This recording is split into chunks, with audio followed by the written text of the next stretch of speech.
Bonjour à toutes et à tous, soyez les bienvenus dans le Café de la Marine. Bonjour Gilbert. Bonjour Virginie, bonjour à tous. Alors cette semaine, à la Cité de la Voile, Éric Tabarly, honneur au CELJP avec deux jeunes Français bourrés de talent qui font des étincelles avec le team français.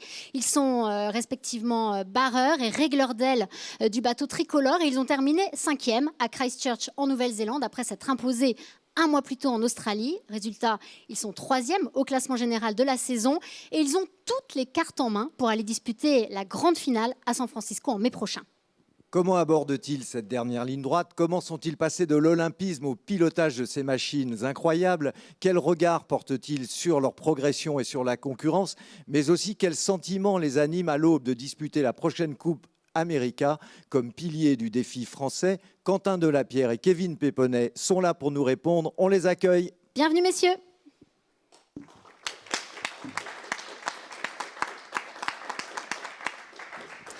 Installez-vous, bienvenue au café, on est ravis de vous recevoir. Bienvenue. Alors vous êtes rentré de Christchurch il n'y a pas si longtemps que ça, vous êtes d'ailleurs resté longtemps dans l'hémisphère sud, puisque vous n'étiez pas rentré après l'étape australienne. Est-ce que vous avez eu le temps de vous recaler? Et est-ce que vous êtes prêt pour la dernière ligne droite? T'as eu le temps de te recaler toi avec ton nouveau? Non, ouais, c'est vrai qu'il m'a puisé pas mal d'énergie, mon petit gars de 10 mois. Petit bonhomme, Ouais, ça mais, fait des nuits courtes, ça. Ouais, ça fait des nuits pas courtes, idéal. il est toujours pas recalé, donc ça marque un petit peu, mais voilà, on s'en remet.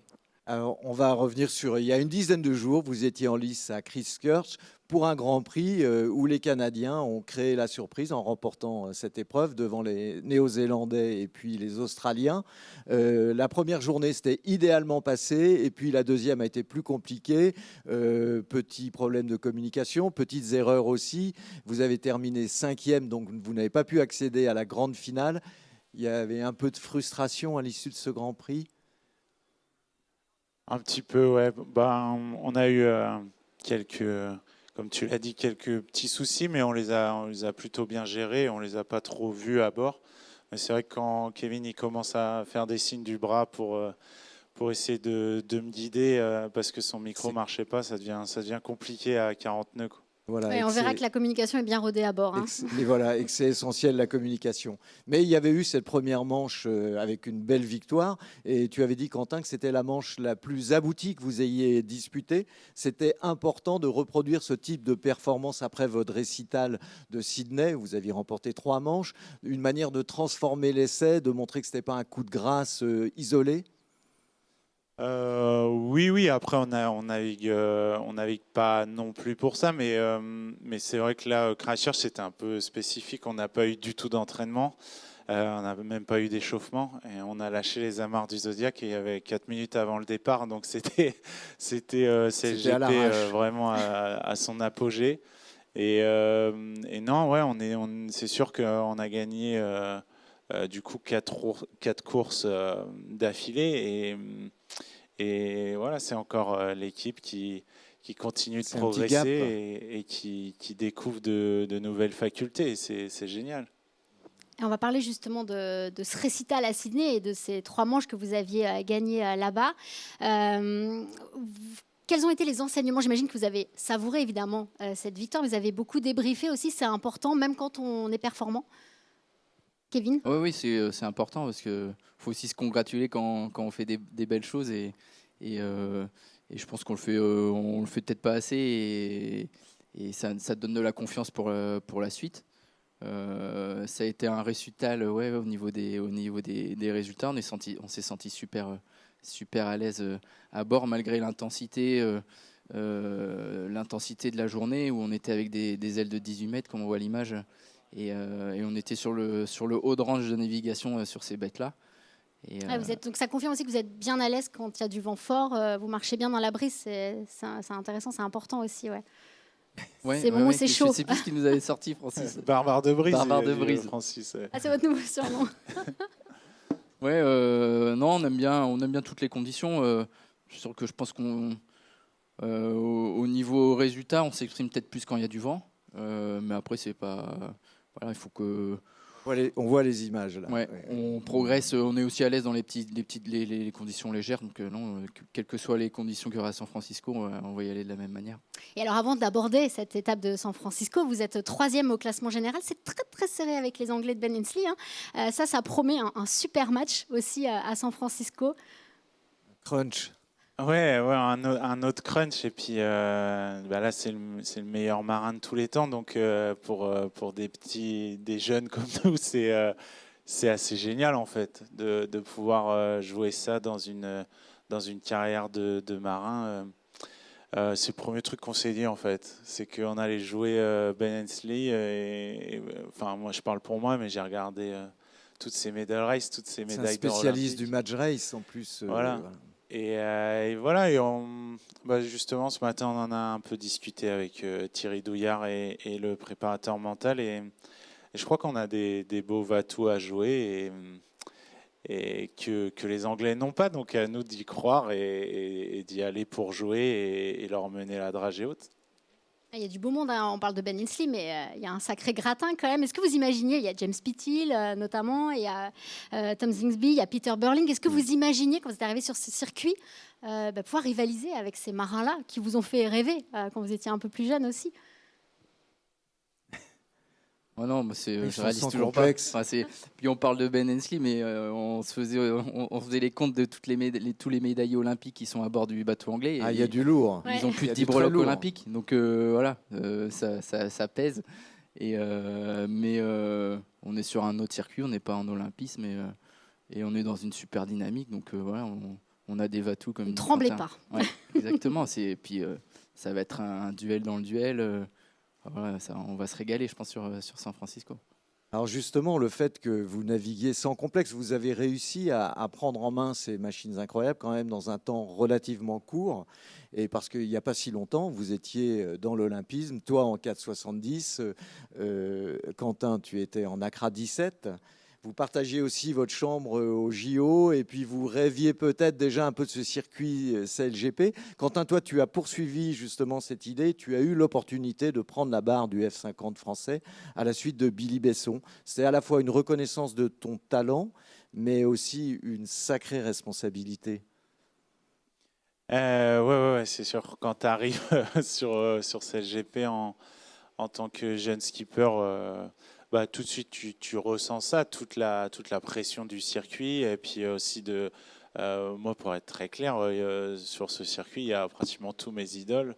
Il doit manquer Shate et Santiago Lange, quoi. Donc effectivement c'est un truc qu'on ressent tout de suite, mais tu l'as bien vécu assez sereinement finalement. Sereinement je sais pas, mais en tout cas je me suis dit tout de suite c'est génial, s'il y a autant de pression ça veut dire que c'est le plus gros championnat, quoi, ou en tout cas que c'est un championnat que tout le monde veut. Et en tant que sportif, ça c'est assez cool, quoi, de se dire qu'on est à l'endroit où beaucoup de gens veulent être. Ça motive et ça donne envie de progresser et d'aller chercher nos rêves. Voilà. Et Virginie, que de chemin il a parcouru ce garçon depuis ses premiers bords dans le golfe du Morbihan. On n'est plus dans la même adrénaline. T'es gentil de parler du golf, ça me tient à cœur, ça. C'est vrai. Toujours un bonheur d'y retourner. Kevin, toi, tu es arrivé donc un peu plus tard. Tu en rêvais aussi de ce circuit. Tu es arrivé un peu plus tard donc, au poste de régler d'aile. Tu venais, Gilbert l'a dit, du 4,70. Passer sur ce bateau qui vole, c'était aussi un sacré challenge. Tu t'es assez vite adapté. Qu'est-ce qui t'a le plus frappé quand tu es arrivé sur ce bateau-là ? Clairement, j'en reparle souvent, c'est les jets que tu prends dans les manœuvres. C'est pas forcément la vitesse. Enfin, le bateau va vite, mais moi, les premiers virements de bord où tu te fais comprimer. Pas tout à fait gainé, tu t'y attends pas totalement. Ouais, exactement. J'ai un petit best-of à mon actif. J'espère que vous n'allez pas le transmettre. Mais... On l'a pas eu. On l'a pas eu. Les anniversaires, c'est dommage parce qu'il est beau. Mais c'est ça, c'est les jets que tu prends. Tu es obligé d'envoyer vraiment les barres pour garder le vol. Et c'est ça qui m'a le plus choqué, les premières navigations. Alors, vous aviez pas mal navigué ensemble. Vous aviez remporté le Tour Voile en 2016, 2018 aussi, je crois. Est-ce que cette expérience et puis cette complicité qui s'est installée, ça peut être un petit plus, ça vous sert là sur ce circuit CLGP ? Ouais, je pense que le fait que ça ait pris assez vite et qu'on a eu des résultats qui sont arrivés assez vite, c'est qu'on a à bord on est raccord sur les sensations, les sensations voilà, qu'on ressent du bateau. On a vachement navigué ensemble, donc on est raccord là-dessus. On sait se comprendre sans forcément l'exprimer. Et là-dessus, je pense que c'est déjà un pas en avant qui peut prendre du temps, quoi, sur Oui, c'est du l'entente temps de à bord. gagner Ouais. dans votre compétition. Et la Ouais, coordination. puis il le dit pas, mais on est un tempérament quand même très différent. Très complémentaire. Ouais, on va dire ça. Moi, je suis un peu Plus impulsif. punchy, un peu nerveux, et lui, au contraire, Tempère. Kevin est vachement tempéré et posé, donc ça s'équilibre bien. Et ouais, moi, quand Kevin est arrivé aux Bermudes, j'ai senti tout de suite, c'était pas du tout le même bateau. Et puis je pouvais, enfin, on le dit pas assez, mais en fait c'est Kevin qui barre sur ces bateaux-là. S'il a pas envie que j'aille chercher la vitesse, je pourrais pas y aller. Et inversement, s'il veut pas que je l'offre, et ben je pourrais pas Tu peux l'offrir. pas y C'est aller, beau, voilà. ça. Voilà. Et puis- Eh ben justement, alors on parlait de la communication et de son importance tout à l'heure. On va plonger dans l'ambiance d'une régate. On va se retrouver à Sydney et écoutez bien, voilà, on va justement entendre comment ça se passe quand on est sur un F50. Allez, on lock. Stand by, fairway. Ouais. 2, 1, fairway. Ah, encore. Ok. Fort les gars, fort, pot. Encore si tu veux. Stand by. Martin. 2, 1, lock.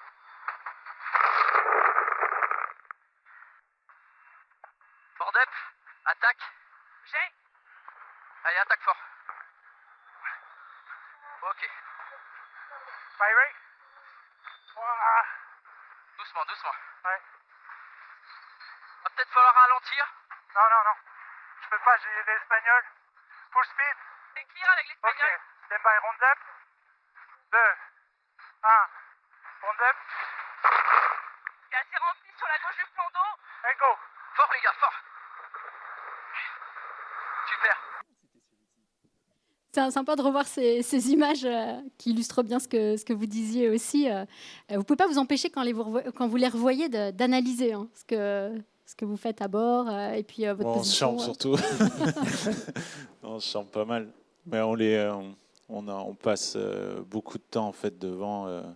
Sur CLGP, on partage tout, les données, les vidéos. Du coup, on passe pas mal de temps à les regarder de chacun de notre côté. Puis après, on échange. Mais il y a peu de mots, en fait, c'est très concis. Et puis, il faut dire que l'année précédente, tu naviguais avec un régleur d'aile qui était britannique.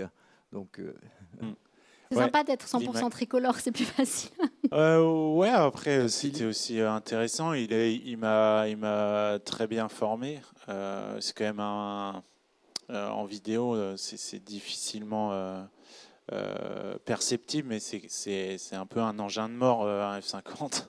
C'est hyper violent. Il m'a très vite fait comprendre que je pouvais pas naviguer comme sur le Nacra en fermant un peu les yeux et en fonçant. Il fallait faire quand même attention. Et voilà, il m'a bien formé là-dessus. alors Kevin, on va revenir justement sur ton rôle de régleur d'aile. Il y a des capteurs partout sur ce bateau, mais c'est quand même l'aile qui est la plus instrumentée et qui fournit le plus de données de navigation, de données à décrypter après chaque nave. Le régleur d'aile, c'est celui qui a le moteur du bateau entre les mains, comme l'a dit tout à l'heure Quentin. Tu compares ça souvent à un virtuose du piano. Ouais, ce job. parce que on a pas mal de commandes à bord qui sont aussi dédoublées sur d'autres postes, mais Oui, il y a- on voit des photos Ouais, avec voilà. tes outils là. Donc, j'ai un petit piano de 6-8 touches. Là, c'est le poste de contrôleur de vol de François Morvan. Et j'ai aussi des pédales au pied. Voilà. Ouais, qu'on voit là aussi. Donc des commandes sur la remontée de foil, le réglage de foc. Et j'ai l'écoute aussi. Donc on va dire le seul réglage qui n'est pas hydraulique à bord, c'est l'écoute de grand voile qui est alimenté par le winch est alimenté par les grinders. Et le reste, tout est hydraulique et alimenté par les batteries. Donc Voilà, je Donc, pianote. il faut bien Je pianoter, pianote. ouais. Sans faute, Faut pas se louper. sans fausse note plutôt. Alors, il a fallu trouver vos marques. On le dit, c'est une machine complexe. Quentin, vous n'avez pas arrêté de monter en puissance, de gagner en confiance. Est-ce que la victoire en Espagne a été un déclic peut-être? Bien avant ça, en fait, je pense que quand on gagne la première manche à Chicago, ça vient valider tout un travail. Alors, je sais que c'était pas facile à regarder avant Chicago parce qu'on était assez loin au classement, mais nous, on progressait. Euh, et c'est vrai que la victoire de manche à Chicago, elle nous a fait passer d'écran. Et on raconte souvent ça avec Kep, mais on était très frustrés à Saint-Tropez. On loupe la finale d'un petit point. Et avant de monter dans l'avion à Cadix, on s'est un peu chauffé tous les deux en se disant que c'était peut-être le moment d'aller en gagner un. Sans se mettre trop de pression, mais on s'est un peu tout le temps chambré Vous chauffé avez comme quand ça. même décroché un record de vitesse quand même Oui, à quand même, à Saint-Tropez, donc ça Saint-Tropez, c'était grisant près des aussi. 100 km/h. Mais voilà, il vous manquait la Ouais. victoire, quoi. Ouais, il nous manquait la victoire, je crois. on était quand même un peu frustrés. Alors justement, maintenant, vous osez peut-être prendre plus de risques, tenter des coups. Vous êtes un peu affranchi du modèle des cadors du circuit. Est-ce que c'est un peu le French flair? Tu peux y répondre, non? C'est Sur les départs, vous êtes assez ambitieux, notamment. sur les départs, Oui. c'est devenu vraiment une force de Quentin. C'est vraiment un dossier qu'il maîtrise très très bien. Et ouais, tu commences à avoir des bonnes stats quand même. Même si les Anglais sont venus vous chercher, vous enfermer l'autre jour à Christchurch, Parce qu'ils avaient un peu énervé, un peu frustré. mais ils aussi. nous ont montré un peu voilà ce que va être San Francisco. ce que va être San Francisco. Donc on va s'y préparer. Mais sur la prise de risque et sur les départs, c'est un dossier. On n'a pas l'impression de prendre des risques pour autant, mais le dossier il est super bien maîtrisé par Quentin. Alors le rythme est très élevé, on n'a pas vraiment droit à l'erreur, il ne faut pas faire d'erreur, on le disait en pianotant.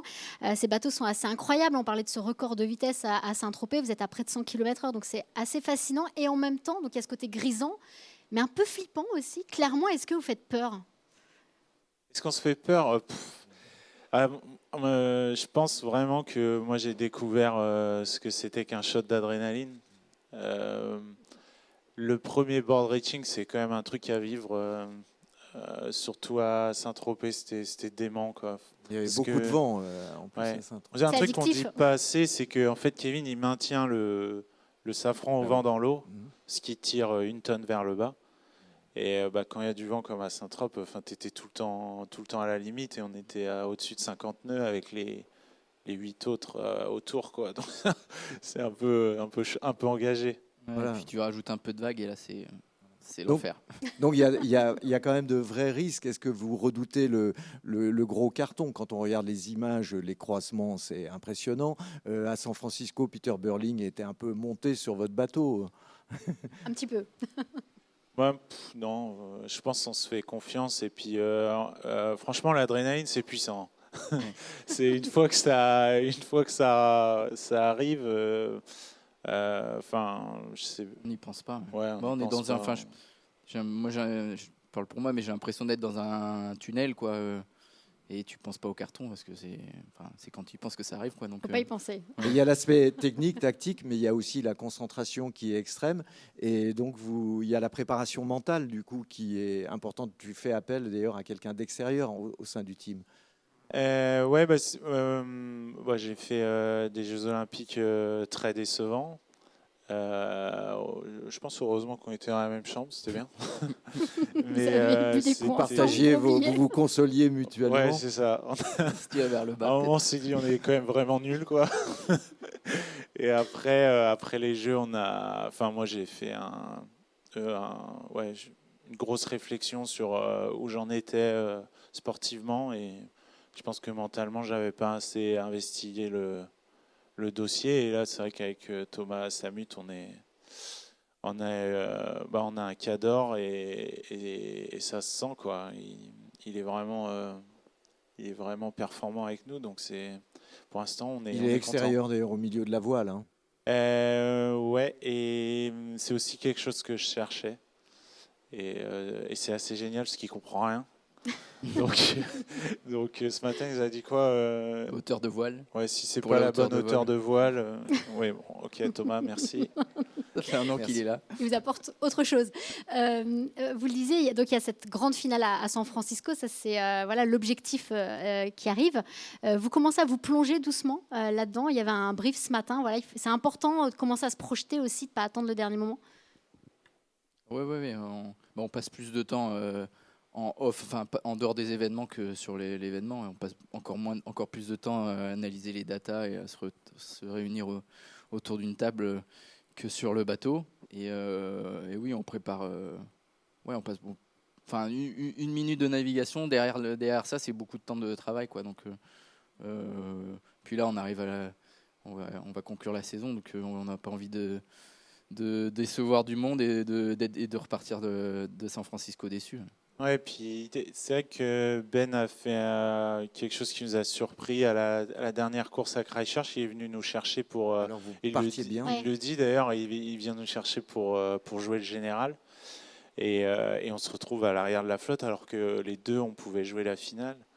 Et du coup, c'est plutôt bien. Ouais, mais dans le même temps, c'est plutôt bien parce qu'on a un petit avant-goût de ce qui va se passer à San Francisco et ça nous permet de se préparer. Pas vous faire cueillir. Hein. Voilà. Alors, on va changer un peu de registre, enfin, si l'on peut dire. Début février a été annoncé aussi un défi français pour la Coupe América. Tu seras en fait le skipper de cet AC75 volant également. Tu seras épaulé par Franck Camas qui lui est en charge de la performance. Ce choix, c'est encore une nouvelle marque de confiance et puis c'est beaucoup de pression sur tes épaules, Quentin. Oui, c'est sûr que c'est un très gros défi, mais je crois qu'il y a de sérieux atouts. Déjà, comme tu as dit, il y a une belle équipe au poste clé. Et on a encore eu des meetings aujourd'hui et je trouve ça assez génial. Ça discute que performance. Il n'y a pas de problème d'ego ou de non-dit. Donc ça, c'est assez. Franchement, je pense qu'on a tous un bon feeling avec ce projet.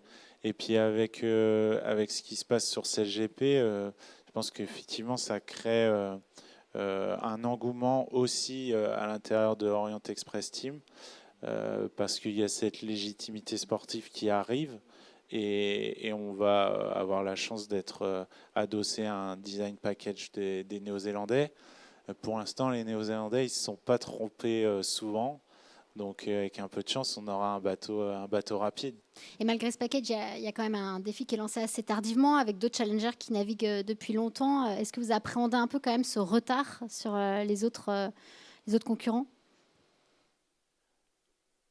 C'est pas idéal, mais ce qui est assez génial, c'est que dans l'équipe, il n'y a pas un qui regarde le verre à moitié vide. On prend ce qu'il y a sur la table et il y a des très belles choses sur la table. Et on a tous envie de donner le meilleur avec ce qu'il y a. On part pas du tout de zéro. Oui, il faut préciser quand même qu'un accord a été passé avec le Defender Team New Zealand. Donc vous allez bénéficier quand même d'un package technologique, d'une plateforme. Enfin, le bateau, lui, va être construit chez Multiplace, qui a beaucoup d'expérience en la matière. Je crois que le début de la construction, c'est en mai, là. Mai, oui. En mai, ce serait bien, ouais. Mais effectivement, on partirait maintenant avec absolument rien, pas d'équipe, pas de plan, etc. Là, oui, ce serait très compliqué. Mais là, très probablement, on part avec les meilleurs plans de la compétition, ce qui est assez extraordinaire. Et nous, les navigants, on a la chance d'être sur le plus gros circuit du monde et en avec plus l'expertise aussi de personnes qui ont un vrai savoir-faire, qui vont vous accompagner, comme Franck, aussi dans cette aventure. Kevin, toi, tu seras aussi de cette aventure. C'est un Graal, la Coupe América. Oh, c'est un rêve de gosse. Et puis, ces rêves, ils ont été alimentés aussi par mon oncle, quoi, qui a participé à ces. Qui était Thierry Péponnet. Donc les repas de famille, moi, il me faisait rêver à raconter toutes ces histoires. Donc là, avoir l'opportunité de vivre, participer, de vivre, Mm.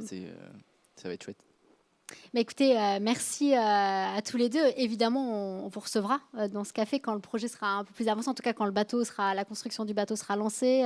Et puis on suivra de très très près bien justement ce que vous allez faire sur cette Coupe de l'América, 37e Coupe de l'América. Ce sera à Barcelone donc, en 2024. D'ici là, donc, la grande finale à San Francisco. On espère que vous en serez, que vous allez... comment dire, réussir ce Ils vont le crunch faire, face aux on va Anglais, voilà, s'accrocher. et mettre une petite correction à Ben Hemsley, même si on l'aime beaucoup. Voilà, donc on vous souhaite le meilleur d'ici le mois de mai. Bon entraînement, bonne préparation en tout cas, bon débrief, parce qu'on a bien compris que voilà, il y avait pas mal de discussions, d'analyses à faire avant de pouvoir retourner sur l'eau. Et puis encore merci d'être passé dans le Café de la Marine. C'était un bonheur de vous recevoir. Merci Bye à bye. vous. Salut.